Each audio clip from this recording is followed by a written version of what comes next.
नमस्कार दोस्तों, मैं सत्येंद्र बरतवाल आपका अपने YouTube चैनल सत्यम इन्फो टॉक में स्वागत करता हूं। दोस्तों, आज मैं बैठा हूं बालखिला नदी के किनारे, जो विश्व प्रसिद्ध पर्यटन स्थल चोपता है। इसी की पहाड़ियों से ये नदी निकलती है। बालखिला ऋषि का आश्रम कहा जाता है वहाँ, तो वहाँ से निकलती है, तो इसका नाम बालखिला है।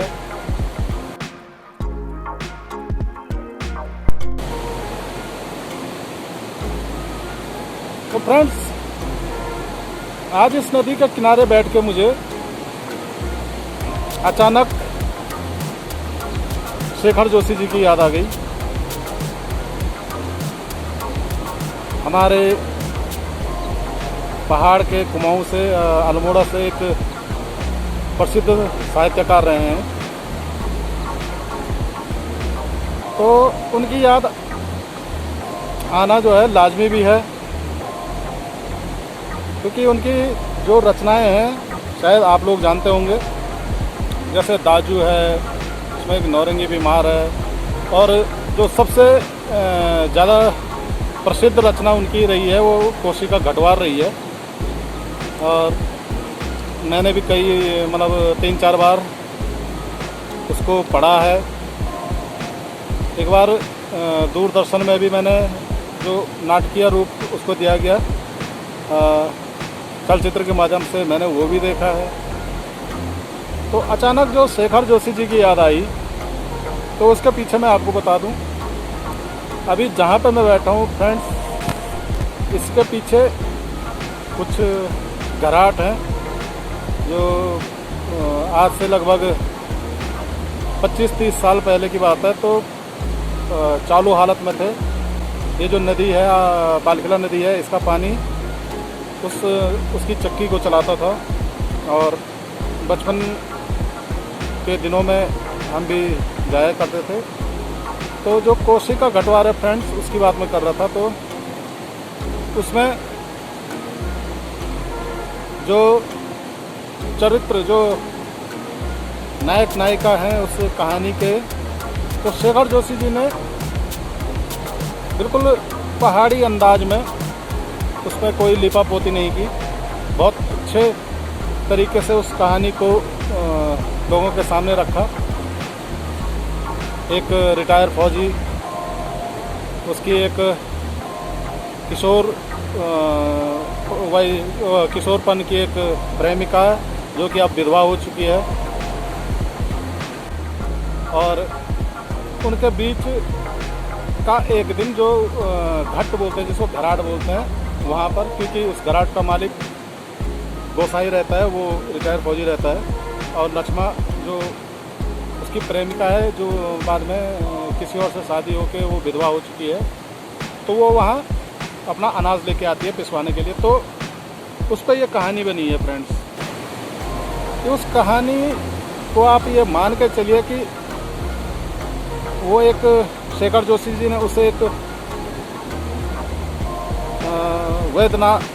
वेदनात्मक बोलते हैं, जिसको वेदनात्मक, विषादपूर्ण, और इसी तरीके से आप मान के चलिए कि विरह, तो उसमें ढाल के उस कहानी को लोगों के सामने पेश किया, जनता के सामने, हमारे सामने पेश किया। उस कहानी में पहाड़ की जो परिस्थितियां हैं, मुश्किल परिस्थितियां हैं, जीवन यापन के लिए जिन कठिनाइयों से गुजरना पड़ता है, उसका पूरा एक चित्र खींच रखा उन्होंने उसमें।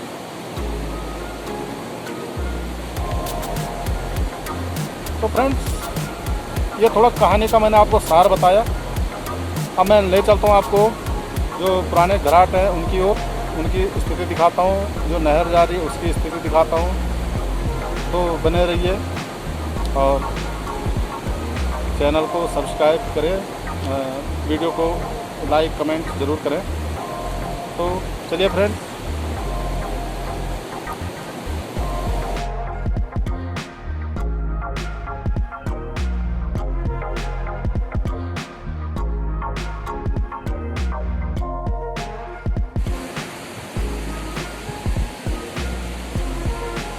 तो दोस्तों,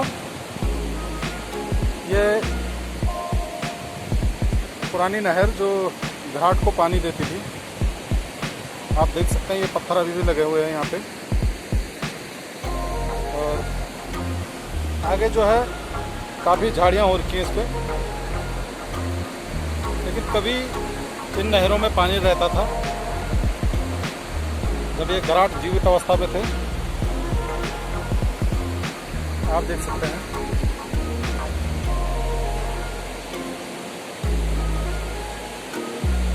और आगे ये जब बालखिला नदी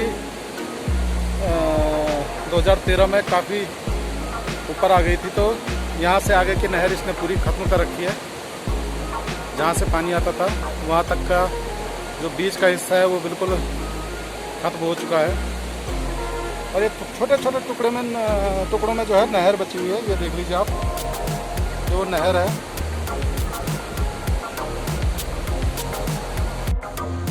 ये नहर का हिस्सा है जो बचा हुआ है।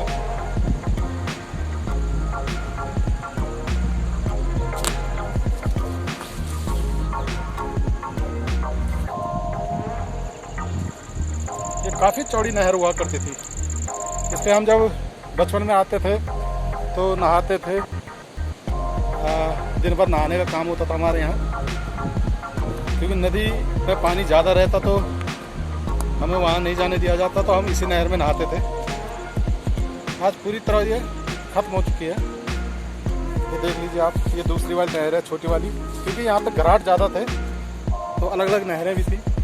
ये अभी भी ये पत्थर आप देख सकते हैं।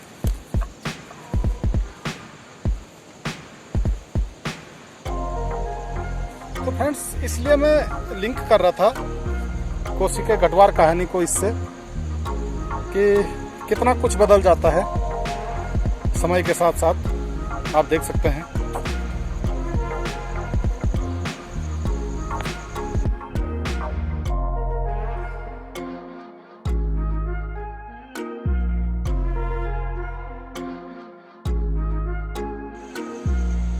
दोस्तों, जहाँ पे मैं अभी हूँ यहाँ पे एक छोटा सा मैदान हुआ करता था उस टाइम पे, और यहाँ से ये नहर जाती थी। ये छोटा सा मैदान था, इस पे हम खेलते रहते थे।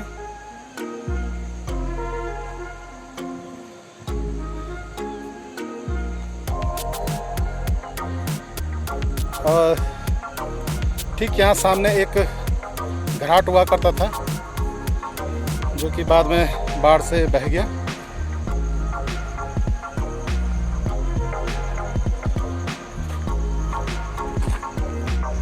ये देख लीजिए फ्रेंड, ये यहाँ से पानी आता था, नहर का पानी, और यहाँ पे ये घाट था जिसके निशान आज भी आपको दिख रहे होंगे।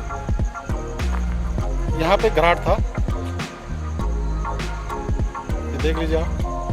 तो वहाँ से पानी आके जो उसके नीचे पंचक्की होती है उसको चलाता था वो पानी। लेकिन आज यहाँ पे सिर्फ ये टूटी फूटी दीवारें बची हुई है। और ये यहाँ पंचक्की रहती थी नीचे, इस पे नीचे पंचक्की होती थी जो पानी के फोर्स से चलती थी। तब ऊपर जाके जो उसके व्हील्स होते हैं वो चलते थे और अनाज पिसता था।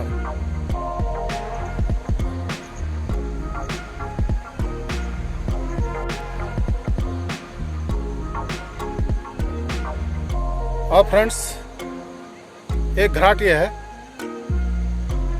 जो कि हमारे बौडा जी, ताऊ जी का घाट हुआ करता था। इसकी भी बहुत बुरी कंडीशन है। ये ऊपर से पानी आता था और जो नीचे इसकी पंचक्की थी वहाँ तक पानी जाता था। ये भी पूरी तरह डिस्ट्रॉय हो चुका है।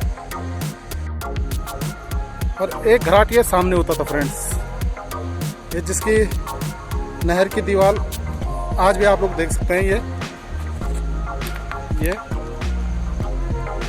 काफ़ी झाड़ियाँ हो चुकी हैं। तो एक घाट ये था फ्रेंड्स।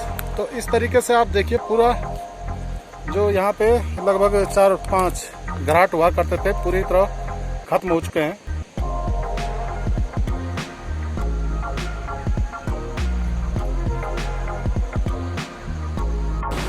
समय चक्र बदलता रहता है, नए परिवर्तन होते रहते हैं, लेकिन जो यहाँ के जो गांव हैं, उनके ग्रामीण हैं, उनकी परिस्थितियाँ नहीं बदल पाती। वो पहले भी वैसी थी 25 साल पहले, तो आज भी लगभग वैसी ही है। फ़र्क इतना है कि जिन हाथों में पहले कुदाल होता था, हल होते थे, उन हाथों में आज मोबाइल है।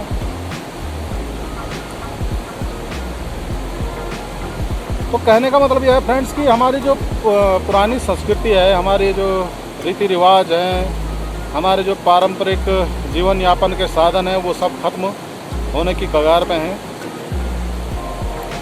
उनमें एक घराट भी है।